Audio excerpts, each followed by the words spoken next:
Hello there, and welcome once more to the Open Door Show from Property CEO. It's good to have you here, as it is always good to have you here. And again, I'm on my own, no Mr. Child this week, but I'm sure we'll get him back another week because I know you all miss him.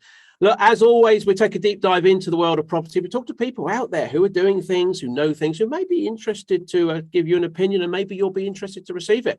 So over the next 30 minutes, we're going to be talking all things property. And today's guest, we have the fantastic Raj Beri. Raj, good morning. How are you? I'm great. Thank you for inviting me onto the show.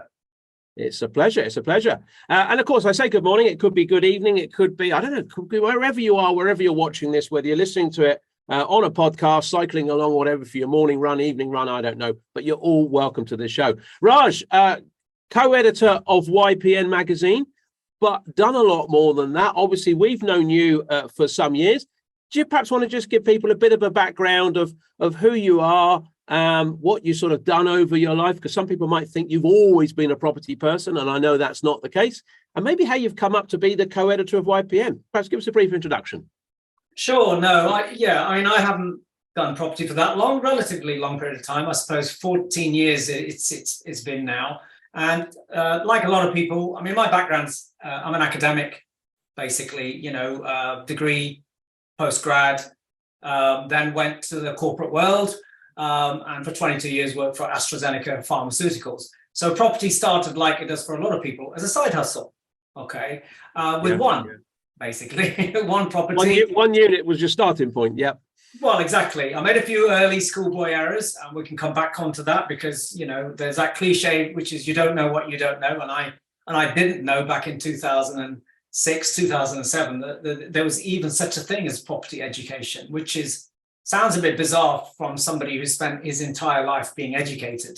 But, that's the way it's kind of worked out. So a few early mistakes, then I did get some training and some education. And like a lot of people starting out new, I got started with buy-to-lets, carried on with my sort of day job, fitted that in around work and family commitments, and it just sort of kept going, learned how to buy well. And we're going to come back onto the point of adding value because I've literally reused my funds again and again to slowly but surely build up a portfolio. Loved AstraZeneca, loved what I did there. But, you never know what's around the corner. And we've spoken about this a lot in the past. I didn't see that redundancy coming, I have to be honest, okay? Because you wouldn't think it in a big corporate like AstraZeneca. And it was that point, I think, when you realize what a life-changing thing you did, or, a few years before, by actually... Because you'd gone into property before you were made redundant. And you say a lot of people are... Perhaps a lot of people listening to this, you're out there, and I'm sure you're listening to this because you're thinking I've maybe got a bit of vulnerability because there's some quite difficult times out there. And yeah, it's great to have, as you said, you started with a side hustle, and you're thankful that you did when that redundancy came. Exactly. So people sometimes think I actually started property after I got made redundant, but actually I'm a hard worker, and that's one of my key values, which I know people don't consider as a value. But I pretty much work solid from the time I did the training, which was 2007, 2008, until the time I actually walked out of the AstraZeneca doors, which was 2011. By that time, I'd already matched my wage, okay, and because the payout was going to be brilliant, I'd been there 22 years, okay, so the redundancy payout was going to be quite good, and it was. At that point is when you realize that because of all the work you did, not really knowing what the future was going to become, because it was just completely out of the blue, I have to be honest. I actually had a choice, which was either to stay with the company but relocate, or option two, don't relocate, just take the money. And that's, pretty much end of 2011, beginning of 2012, really, I became a full-time property investor, and I had a choice of actually keeping my kids in the local schools, not relocating, selling and moving on. And that's the first time I think I fully realized the power of property. Wow. And so you're also you're involved. We know you do some training with Property Investors Network, Simon Ritchie's business, and you're also heavily involved with YPN and now the co-editor. Tell us how all that came about. Well, this is the thing. I mean, I guess it relates to what I just said earlier, that having worked, I was studying and then working in universities for about 10 years before I went to AstraZeneca. So I've got a very academic mind, but it's not academic enough to make me procrastinate, okay? Because I have built up a portfolio over these years. But after I left AstraZeneca, one of the things which people might find surprising, the thing that really was freaking me out was that my structure to the day would be totally gone. Okay. Yeah. In the corporate world, you've got a structure. Apart from anything else, you turn up 9 to 5, if you want to call it. But suddenly, my structure was gonna go, and that was actually keeping me awake at night. And I thought, well, portfolio's already building. I can add some more because the redundancy payout is going to be great. But what about my day to day? Where's my structure gone? So even before I left the company, they encouraged us all to do this. I actually made a decision that I was going to do nothing in science anymore. Okay, and anything I did was in property. Okay, and if I could do stuff where I already had a skill set from AstraZeneca, we call it transferable skill, that's what I've been looking for. Actually, not a lot of people know this. The very first job I actually had after I left AstraZeneca part-time was working for the NRLA for 2.5 years. Okay. Yeah, so, and that was done on purpose to get me more entrenched in the world of property. Obviously, part of the NRLA roles is attending meetings, organizing local meetings, et cetera, et cetera. And those were transferable skills I already had. AstraZeneca, the ability to get up and speak in public, organize meetings, set agendas. That's kind of what part and parcel of. So that's how that kind of other work, if you want to call it, outside of the portfolio started. Then as the years went on, I kept thinking something's missing. What did I really, really enjoy at AstraZeneca? And I was a team leader there, so I love training people, okay? Teaching them the ropes, if you want to call it. Yeah. There's something about teaching, isn't there? You've either got to love it, or if you don't love it, you don't want to do it. Exactly. I took, quite a lot of people from, straight from uni. Obviously, they've got a lot of theory, and that was a huge interest to watch them develop and to watch them succeed. I was that kind of team leader who didn't kind of take all the credit, but actually wanted to bring people up to the same level that I was. So that teaching element was actually missing after I left AstraZeneca. As well as that, as people will know about academia, there's a heck of a lot of papers that get written for journals. So despite me being an Asian and from India, English actually became my strongest language because of all that work I did at AstraZeneca. So that, ability to do research, write articles for scientific magazines, that was missing. So you can see so when the opportunity came and Simon Ritchie said, you should be a coach, well, It wasn't a surprise that it was property and I'd be, mentoring others one-to-one, that obviously I'm going to take that on. I had to give up the NRLA job because I didn't think I could fit that in. And then a few years after that, I've been a YPN subscriber since it launched, actually, almost to the pretty much when I started. That's when YPN launched. It's about 14 years old. So when I saw an opportunity to get involved with YPN, I'm very much a get a foot in the door person.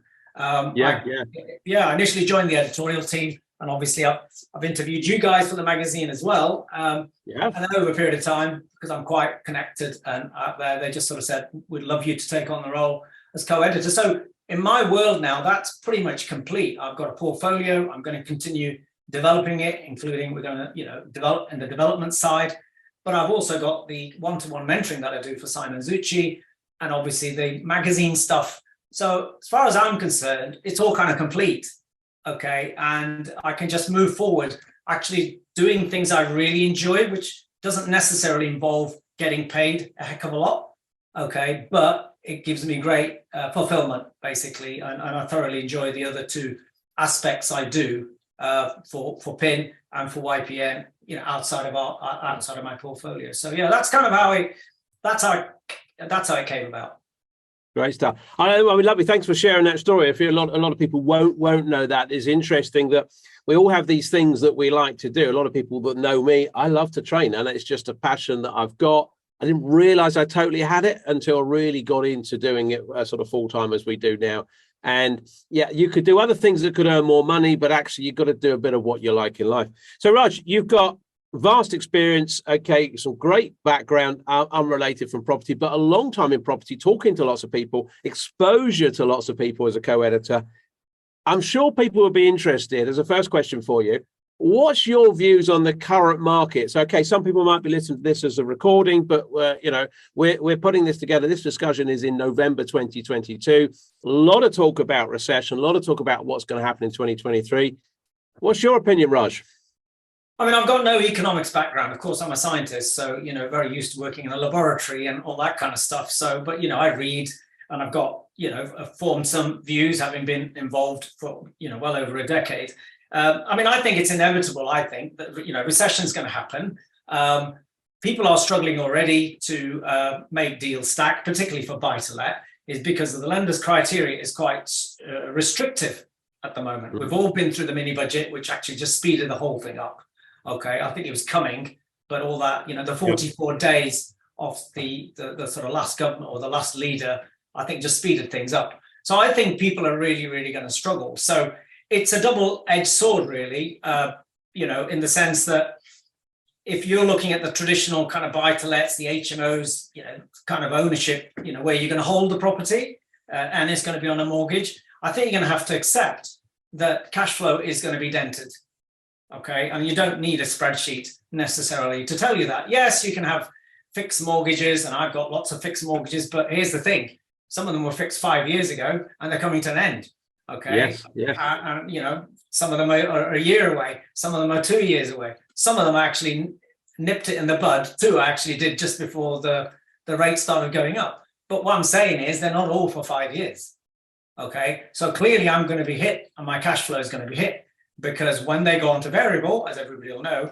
So I think that that's the downside. People are going to have to accept that the cash flow is going to be hit. What's the solution to that? Somebody asked me this a couple of weeks ago. I said, it's called a cash buffer. Okay. I mean, I've got a big cash buffer for the eventualities where stuff like this happens. Okay. You're just talking about cash in the bank, basically. Exactly. Yeah. Which I haven't spent every penny on, parking in a development where I can't get it. It's liquid. It's liquid. Do I want the interest rates on my cash flow to be reduced? Of course not. Would I like base rates to be 0.1%? Yes, of course. Okay, because that increases my cash flow. But the reality is, it's actually going the other way. I don't think it's stopped yet. Okay, and obviously, we all watch the news. The inflationary pressures are what's driving that, and that it keeps rising, and the war is driving that. So it's all kind of connected. But on the flip side, if you can cope with the reduced cash flow, the forthcoming period, for the very same reasons, because people will not want to get in, will actually get you better deals. You're talking about in terms of pressure on vendors to sell because they need the cash because they might not have cash buffers. Exactly. And actually all types of buildings will be cheaper to purchase. I think so. We call them motivated, whatever you want to call them. The reality is they'll always be there. It's just that in a hot market, I mean, we've all seen it. I've certainly had clients talk to me and they said, went for this viewing, there's 20 other people there. And it went for 30,000 more. So that was the downside there. So I think that naturally is going to calm right down because it's all as you've been in the property industry longer than it's all kind of related, isn't it? A knock-on effect. And I don't know how the government's going to fix it because first-time buyers will disappear because they're looking at the fact that they can't borrow at less than 5% or whatever it is. So they've changed their mind, okay, which means that properties will be stagnant. Okay, if properties are stagnant and somebody's still got to sell, well, they're going to have to, use the old blunt instrument of reduce the price. Okay. Simple as. What do you think in terms of them? We expect there to be a downturn or a recession. Just your opinion. And as you said, neither of us are economists, but what do you think in terms of how long that down period will last before we get an upturn? Well, I mean, I think for me personally, I hope it continues on a downward because I'm, in the next cycle, however long that lasts. And I'm not everybody's going to be in this position, and I sympathise because the rates are quite high. You just have to look for better deals, okay? And something we touched on offline is you have to look for real value add projects, okay? As you know, I'm in the residential space, so there's no way if I go and get another buy to let, it's going to be a small refurbishment. It has to be a complete wreck, okay? And possibly a cash purchase, okay, through bridging or personal funds. So I think that's the critical thing people have to go on for. and I'm going to focus on only those kind of properties, okay? And it might take some direct-to-vendor activity to find those kind of properties rather than wait until it appears on Rightmove. So I'm actually gearing to add to my portfolio, fully expecting that I might have to put more deposit down because the numbers don't add up, fully expecting my cash flow in the short term might not be as high as I would like it to be, but also anticipating that I will get better deals because they're not shifting. Okay, and if somebody's really motivated, to sell, they're really motivated. Well, that's commercial. You won't know until you get in front of that vendor what the motivation is. So as I say, it's I don't know how long it's going to last. The recession is clearly coming because the signs are there everywhere, and inflationary pressure is often a driver of recession. I don't really read around articles on that. It's not.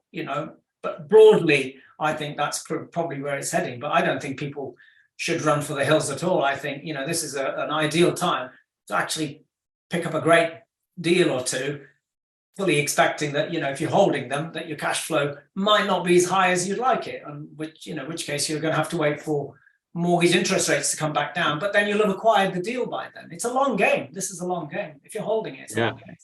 So as we said, we don't know the downturn time. We don't know when it's going to turn back up. But what you're saying is, if you're in property, and I know a lot of people listening to this will be in property already, and even if you're not, now could be a great time to gear up, get prepared, get educated to get into property. Because as Raj was saying, you've heard this saying, a lot of you make your money when you buy.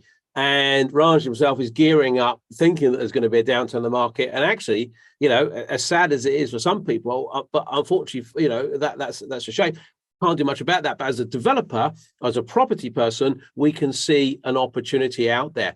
Just thinking about, and I don't like the word strategy, as you well know, Raj, but people always talk about property strategies, and you and I have chatted about this before, that, okay, most things aren't particularly new. They're often rebadged up by certain people to be new strategies, but they're not necessarily.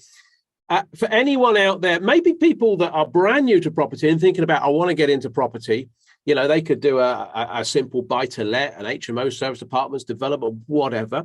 Or someone who's maybe feeling a bit of pain because they're not getting the cash flow in from their simple vanilla portfolio. Where would you say the best place would be to go in terms of, and I'm going to have to use the word, strategy over the next year? I love this kind of conversation because I've got some amazing slides, which I'm not going to share them with the trainers because I basically really clarify it for my own clients. And I've actually stood up a year ago with a bold statement of, when you want recurring income, rental income, let's call it that, these are the 3 key strategies, because people often talk that there's dozens, okay? Yes. There are dozens of sub-strategies of those, but 3 key strategies. And I've challenged the room to say, tell me there's a 4th, okay? And I stuck my head above the parapet. A year ago, I was giving a talk, and it went quiet, okay, because I don't make that kind of statement lightly, okay. Yeah. There were a few who challenged me or questioned it, but I said, is that what you mean? So broadly, it's either recurring income, which is some sort of rental, yes, or you're going to get it, develop it, and sell it. Yeah. Yep. Whether that's a block or that's a small unit, that's the 2 strands, pretty much. They've always been the 2. You're either a holder or you're, I guess, a flipper, buy, develop, and hold, buy, develop, and sell. Okay. Yep. That's pretty much the 2 broad categories. I'm a holder. Okay. Mm-hmm. I don't sell because I want the recurring rental income. So we'll focus on the holding aspect. But even if you're a developer like you guys, if you develop a block of flats, well, you're either going to hold them for rental or you're going to sell them for profit. Yeah. Yeah. Okay. Or a bit of mix. You sell half of them and keep half of them. It's kind of broadly that. When you get into the space of holding, no, there aren't dozens of strategies out there. This is the bold move I've made. There's actually only 3, and there's only ever been 3. Okay, but there are subsets to those. So let me give you the 3, and hopefully your viewers will go away, and before they start throwing rocks at me, okay, will actually consider, he's got a point. And I'm in 2 of them, but I'm not in the 3rd one by choice. Okay. So the 3 are buy-to-lets. But then you've got to decide, is it flats? Is it houses? Is it one? Is it working? Is it benefit tenants? What is it? So buy-to-let is the first one. Number 2, houses in multiple occupancy. Yep. Okay. Number 3, short-term accommodation, SA as it's called now. None of them are new. Holiday lets have been around for 30, 40, 50 years, okay? It's just grown. The market, SA market's grown. HMOs, I know landlords have been doing student HMOs for 30 years here in Nottingham, okay? What's grown is the professional HMO market, okay? And buy-to-lets have been around forever. That's it, those three. So the questions I had at the meeting was somebody said, well, what about rent to rent, you see? And I said, well, are you going to short-term accommodation that, or are you going to create rooms? Which case, it's one of those two categories, is it not? Somebody else said, well, I'm developing a block of flats. I said, well, are you holding them? He said, yes. I said, well, you're going to rent them out. So that's a buy-to-let, isn't it? So you see the exit. So it's just those three. But like HMOs, which is kind of the area I'm in, well, there are subsets. You know, I focus predominantly on student HMOs, okay? And other people will focus on professionals. In certain cities where there's a lot of warehousing, and 0-hour contract is blue collar, as we called it back in the day. And if you're really, really thick-skinned, you will set up an HMO full of housing benefit tenants. We call it the four models of HMO. And you're going to pick one or two of those depending on your area. Now, Nottingham's a very strong university city. So I went down the student HMO route. Okay, there's still HMOs. It's just the client is different. Is that making sense? So I think when people are looking for cash flow, it's quite right that the two strategies they'll commonly hear about again and again, it doesn't matter which trainer you go to, will be houses in multiple occupancy, if you do them right, and I can certainly put my hand up and say, yes, they do, and short-term accommodation, which is more hospitality sector, okay, because you're subject to those reviews, you're on Airbnb and booking.com, so you have to run it like that business. Does that make sense? And that's how I always explain it. That's it to me.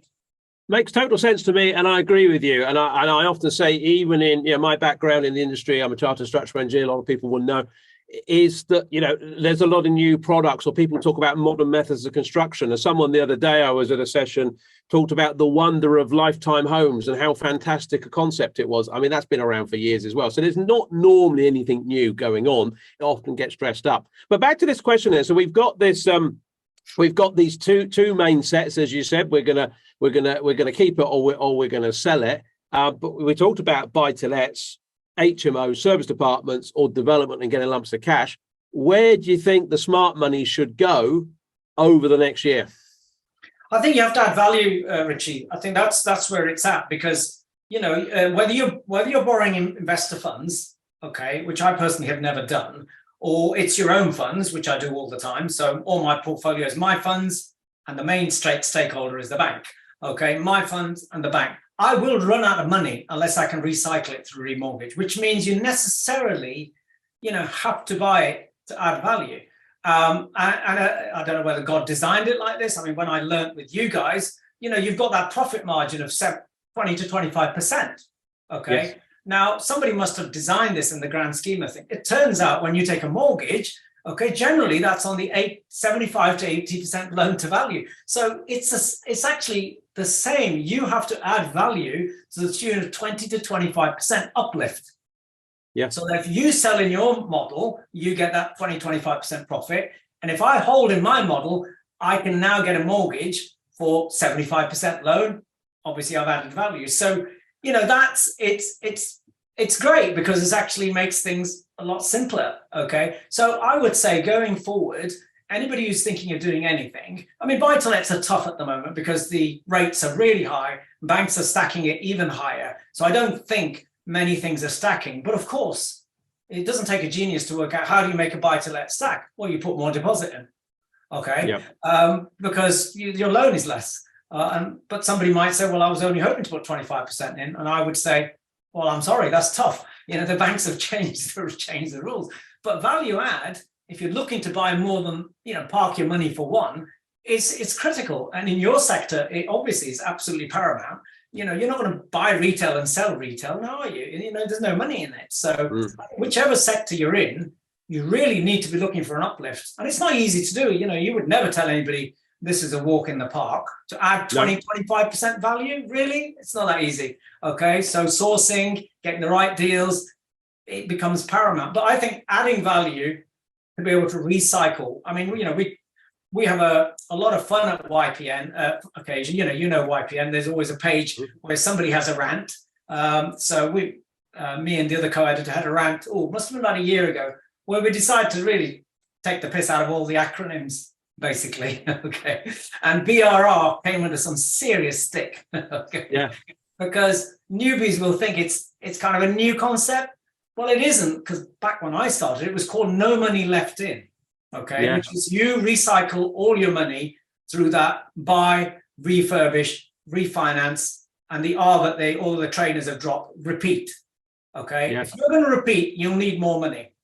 Whether that's a buy-to-let or an HMO or a development, okay, because you'll know. I mean, banks are not going to give you everything. You're going to have to put some skin in the game. So that becomes critical. Obviously, you have to buy it right. You have to add value, and just like in the development world, your end value, in your case, the GDV, you need that uplift of 20-25% if you've got any chance of recycling all your funds to buy another one. Otherwise, you have to save money. And you might say, well, I'm borrowing investor finance. Well, yeah, but they'll want their capital back as well, won't they? So, whether it's in a year, to whatever you agree. So I think adding value is the way. And I think going forward, the bigger the project you do, the more chance you've got to add value compared to your lonely buy-to-let. I think if you go for bigger projects, particularly developments, small developments, that's where you can really think how you can add some real figures to your end value. Yeah, that's what I think. I appreciate that. That's an interesting comment and interesting how you put that across. I think I totally agree with that in terms of the adding of the value of the ability to take a commercial building, which pounds per square foot you're going to buy cheaper than a residential building. You've got an opportunity to get a big uplift. And as you say, that right now, the days or the opportunities to buy below market value, put a lick of paint around it, and get enough uplift to get your cash back out is very tricky. Might get a few opportunities if there are some really motivated sellers, but I think there's going to be far more commercial building owners who are motivated than the resi ones, and that's where there's that big potential uplift opportunity. Very interesting. So Raj, look, let's just try and in terms of wrapping up here for today, because it's been a really interesting conversation. Anyone out there now who's completely new, and I think this would be good because I mean, you started in this new, you came out of a corporate world. You say you've not got an obvious property background. You did various things. Obviously, you're co-editor to YPN. You see lots of stuff going on. Where would you advise people if they're brand new to property, they want to get in? What should they do to start with? What's the first thing they should do to get some knowledge? I mean, it's changed a lot since I started. I mean, and that it's good and bad. Because part of the problem becomes, who do you believe? Okay, where's the hype? Where's the reality? Property education is out there, but the Facebook groups, depends which one you go to, are very anti. You can learn it all on YouTube, versus paying for it. I think it's not a bad place to start, and I would probably classify this as kind of a low entry point. If you're brand new, you might argue, so fine, watch your YouTube videos, attend your local network meeting. They're inexpensive, listen to the podcast. You're not spoiled. You're spoiled for choice. Okay. Free webinars running every day of the week, podcast left, right, and center. Most of them are saying the same thing. Go back to the 3 models I've told you about, recurring income. And, contact me if you think, well, Raj, you missed one, because I don't think I have. They're all going to be rehashing in their own style. So after a while, you're going to get the general themes, aren't you? And then I think if you're really, really serious, I think, again, online, I mean, you can go and look at reviews, word of mouth, all the training I've done where I've successfully deployed it. I've used a combination of methods, okay, to convince myself that trainer is ethical and legit, okay? And you remember the conversation we had, okay? And this is what I would tell the readers exactly the same thing. If you're approaching somebody for some training, I only do one-to-one, I don't run courses, I do some private stuff as well. And the person who's interested, you'll know what I'm talking about in a minute, okay? The person who's interested in the mentoring says, can I speak to anybody else you've mentored? And the person on the other end, if they shy away from that, that's lacking transparency, okay? What I always say, hashtag no place to hide, okay? Yeah. And when I put that question to you before I did your training, I said, I need the names of 3 people who've trained with you. There was a bit of a pause. I didn't know you then. I was waiting, and I remember your answer as if it was yesterday. Would you like to speak to 6? Yeah. So that was my mum, my dad, my 2 sisters, and my brother-in-laws. Yeah, no, but you know what I'm saying? It's people. I mean, I've got loads of testimonials, and there's a reason I don't put them necessarily on my website, and that's transparency. And I think you guys are the same. They're on LinkedIn. Yeah. The written testimonials, they're on LinkedIn, and there's a reason. I think I've got 30, 32. I want people to go and contact those people. It's quite simple. Mm-hmm. I've got nothing to hide, okay, because those people have been paid. No, obviously, I don't mean that. Those people who've given me testimonial, yeah, I have told them in the past, please don't write it if you don't mean it. No. Because somebody might get in touch. Somebody might, and you say, oh, he was a nice guy. So I thought, go on then, I'll be charitable. I don't want that kind of testimonial. Okay. Please only write it, because they are written and somebody has to take the time to write it. Please only write a good testimonial, okay, if you mean it. I don't want you to just because you liked me, okay, because it doesn't really serve me so that's where I point people to, okay. I've just done it this morning. Somebody's interested, and I said, before you do anything, read my profile, LinkedIn profile, contact who you want, okay? Yeah. And if you're still of interest, come back to me. If not, that's fine. It's not a problem. So I think the next stage after you've done this low-hanging fruit of no cost versus low cost is to decide what it is you want to do, get evidence that that person's done what the mentor must have done what you're thinking of doing. Otherwise, they're not a mentor. It's not a coach. There are differences. You can be a business coach and not have ever done property. Okay. Yeah. Action coaching is a typical example, great coaching company, but it'd be very generic, the coaching. Those business coaches aren't property investors. We are property investors. Okay. So go and find a mentor who's done what you're thinking of doing, and there's social proof that they've done it. Okay. Then do some more due diligence, we call it. Then do some more, and then part with your cash, because it's hard earned, isn't it? We all worked hard to save that money. And I did that level of research on you guys before I parted with my money. And, I would advise that for anybody. I think you need to take that next step. If you're only going to buy the odd couple of buy-to-lets, then probably you can just, park your money, as I call it, and be done with it. But if you're thinking of growing and scaling over the years to come, I think you need a good foundation so that, it's an expensive business, making, big mistakes. It's not like you lose a few £100, tens of thousands. And I made them early on and I regret it. But I won't take a step now. If I'm going to learn something new, I will do that legwork first. Read around it, watch a few videos, then sort of say, yeah, I would have done a development by now, but obviously COVID, as you know, interrupted it, made all of us rethink. And I'm still kind of realigning of what kind of development. I think I've got there now. What's my first rung on that ladder? And I'm quite risk averse, so it won't be a 500 flat scheme or anything like that. It'll be a slow one. Yeah, well, because that's my attitude to risk. It's learn to walk before you run. It always has been. Great stuff. That's brilliant. Look, so anyone listening, this is as Raj says, get out there, have a look, consume some of that free information. Get to the networking meetings, get hold of YPN, have a look at that. And there's lots you can consume. And then if you're interested to go a bit further, hashtag nowhere to hide, I think he said. That's really cool. Really explore and investigate people that you might want to work with. I think that would be everyone's advice. Raj, if people want to contact, that's brilliant today. Thank you very much. If people want to reach out to you, I guess you're on LinkedIn is the best place, or they can pick up a YPN and co-editor, reach out with you. You've probably got your details in there. Yeah, LinkedIn, just Raj Beri, and Facebook. I'm on Facebook quite a bit. A lot of property stuff is Facebook. It still is. A lot of Facebook groups. I'm on a few of those. So yeah, they can reach me through a variety of means if they've got any follow-up questions. I'm always happy to signpost people, to wherever they need to be. And I'll never say something. I have this terminology which I've never heard people say.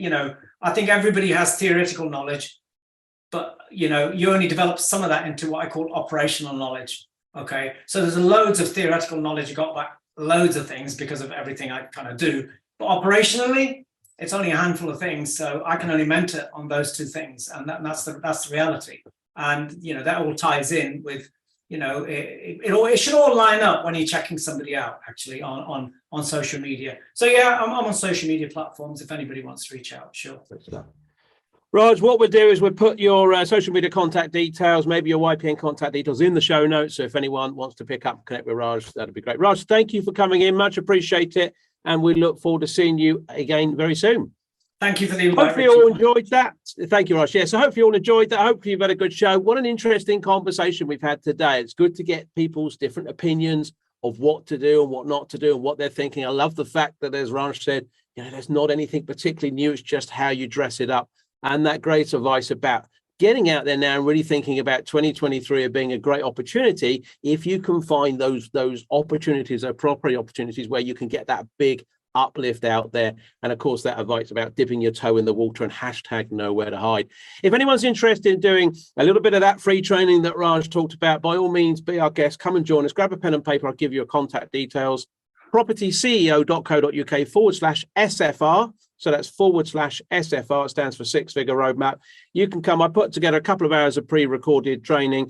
Just dips your toe in the water about property development. If that's something you might be interested in, have a listen to that and see what you think. There we go. That's it. That's the end of the show. Hopefully you've enjoyed it, and we'll see you on the next open door. Goodbye for now.